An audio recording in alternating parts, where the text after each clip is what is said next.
नमस्कार, मैं प्रियंका कुमारी फिर से आप सभी का स्वागत करती हूँ आपका अपना यूट्यूब चैनल ईडू मोटिव पर।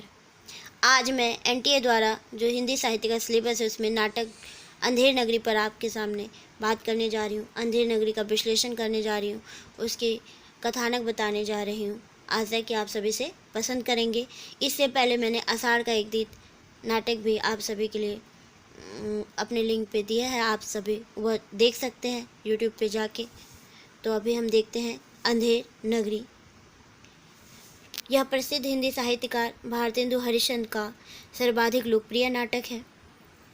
यह सन 1881 में प्रकाशित हुई थी। यह एक प्रहसन है। 6 अंकों यानी कि दृश्य के इस नाटक में विवेकहीन और निरंकुश शासन व्यवस्था पर करारा व्यंग्य करते हुए उसे अपने ही कर्मों द्वारा नष्ट होते दिखाया गया है। भारतेंदु ने इसकी रचना बनारस के हिंदू नेशनल थिएटर के लिए एक ही रात में की थी। ये बहुत इम्पोर्टेंट है, पूछ सकते हैं कि किसके लिए की थी और कितने समय में की थी, कहाँ की थी, तो बनारस के लिए। इसी थिएटर से मंचन भी हुआ था। ये मंचन भी पूछ सकते हैं क्योंकि आपको पता है हिंदी साहित्य में जहाँ पे नाटक का विकास है उसमें दिया गया है हिंदी नाटक और रंगमंच।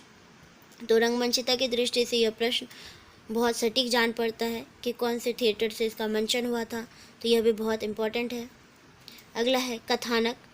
यह नाटक 6 अंकों में विभक्त है। इसमें अंक के बजाय दृश्य शब्द का प्रयोग किया गया है।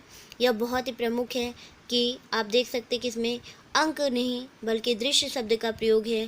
तो यह पूछ सकते हैं कि कौन से नाटक में दृश्य है, तो दृश्य अंक कुछ भी दे सकते हैं उसमें और आपको सही आंसर करने के लिए बता सकता है। तो आपको अगर यह ध्यान रखेंगे कि जो अंधेर नगरी है उसमें दृश्य शब्द का प्रयोग किया गया अंकों के लिए, तो यह आपके लिए बहुत ही अच्छा होगा। और भी नाटक हम देखेंगे जिसमें बहुत सारे अलग अलग चीज़ उपयोग की, जिसमें किसी में प्रकाश, किसी में कुछ। तो आप ध्यान रखिए कि कौन से नाटक में किस अंक के लिए क्या कहा गया है, किसका वर्णन है। यह सब बहुत ही इम्पोर्टेंट होता है परीक्षा की दृष्टि से। देखते हैं हम पहले दृश्य में अंधेर नगरी जो है नाटक, उसमें क्या वर्णन है। तो पहले दृश्य में हम देखते हैं बाह्य दृश्य का वर्णन किया गया है। पहले अंक में यानी बाह्य दृश्य का वर्णन किया गया है। पहले दृश्य में महंत अपने 2 चेलों के साथ दिखाई पड़ते हैं जो अपने शिष्यों गोवर्धन दास और नारायण दास पूरब की ओर को पास के शहर में भिक्षा मांगने भेजते हैं। यह भी पूछ सकते हैं कि नारायण दास को किस ओर और गोवर्धन दास को किस ओर भेजते हैं। तो नारायण दास को पूरब की ओर और गोवर्धन दास को पश्चिम की ओर भेजते हैं। वे गोवर्धन दास पश्चिम की ओर को लोभ के बुरे परिणाम के प्रति सचेत करते हैं। पश्चिम की ओर भेजते हुए गोवर्धन दास को सचेत भी करते हैं। फिर देखते हैं महंत क्या कहते हैं। लोभ पाप को मूल है, लोभ मिटावत मान, लोभ कभी नहीं कीजिए, या में नरक निदान। महंत बताते हैं उन दोनों को भेजने से पहले कि देखो लोभ जो है पाप का मूल कारण है और लोभ ही जो लालच मनुष्य उसका मान मिटा देता है, इसलिए लोभ कभी नहीं करना चाहिए। इसी में नरक का वास होता है। जो लालच व्यक्ति होता है उसको दंड भुगतना पड़ता है। लेकिन देखते हैं आगे वो मानते हैं या नहीं मानते हैं। दूसरे दृश्य में देखते हैं कि शहर के बाजार का दृश्य है जहाँ सब कुछ टके सेर बिक रहा है। टके सेर यानी कि सब बहुत ही सस्ते दामों में बिक रहे हैं, एक ही रेट में बिक रहे हैं।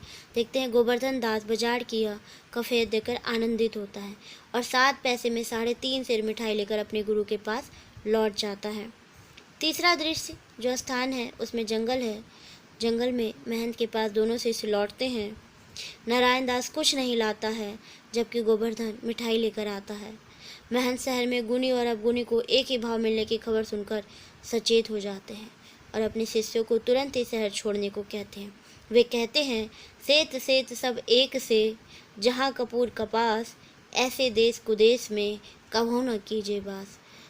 महंत जो है अपने दोनों शिष्यों को समझाते हैं कि देखो गोवर्धन, देखो नारायण, जहाँ पे जिस शहर में सभी एक से सब एक से मतलब एक ही मूल्य में सब कुछ मिल जाता है। कपूर हो, कपास हो, चाहे कितने भी कम चीज़ हो और ज़्यादा, सब एक जैसे एक मूल्य में मिल जाते हैं। तो ऐसे देश को देश में हमें नहीं रहना चाहिए। लेकिन देखते हैं आगे क्या होता है। नारायण दास तो उसकी बात मान लेता है जबकि गोवर्धन दास सस्ते स्वादिष्ट भोजन के लालच में वहीं रह जाने का फैसला करता है। ठीक है, गोवर्धन दास कहता है अंधेर नगरी टके सिर भाजी, टके सिर खाजा, वो गाता हुआ चला जाता है वहाँ से। चौथा दृश्य देखते हैं। चौथा दृश्य जो है राजसभा का है। इसमें अंधेर नगरी के चौपड़ राजा के दरबार और न्याय का चित्रण है। पूछ सकते हैं कि चौथे दृश्य राजसभा में किसका चित्रण है, तो अंधेर नगरी के चौपड़ राजा के दरबार और न्याय का चित्रण है। आपके दिमाग में हर दृश्य का, हर विषय वस्तु आपके दिमाग में क्लियर होना चाहिए कि चौथे दृश्य में किसका वर्णन किया गया है और उसमें किसके वर्णन के साथ साथ उसकी विषय वस्तु क्या है। अगर ये 3 चीज़ आपने ध्यान रख लिया तो आपके पेपर में एक भी प्रश्न नहीं गलत होगा। यहाँ देखते क्या है। शराब में डूबा राजा फरियादी के बकरी दबने की शिकायत पर बनिया से शुरू होकर कारीगर, चूने वाले, भिस्ती, कसाई और गडरिया से होते हुए कोतवाल तक जा पहुँचता है और उसे फांसी की सज़ा सुना देता है। आगे के और दृश्य को बताने के लिए मैं आपको अगले वीडियो में बताऊंगी। तब तक आप मेरे इस वीडियो को लाइक करें, शेयर करें, सब्सक्राइब करें, और सब्सक्राइब करेंगे तभी आपको मेरे अगले वीडियो की जानकारी नोटिस सबसे पहले मिलेगी, जिससे आप इसकी और भी अगले भाग को देख पाएंगे और मेरे जितने भी वीडियो हैं उन सभी को आप आसानी से देख पाएंगे। तब तक के लिए धन्यवाद।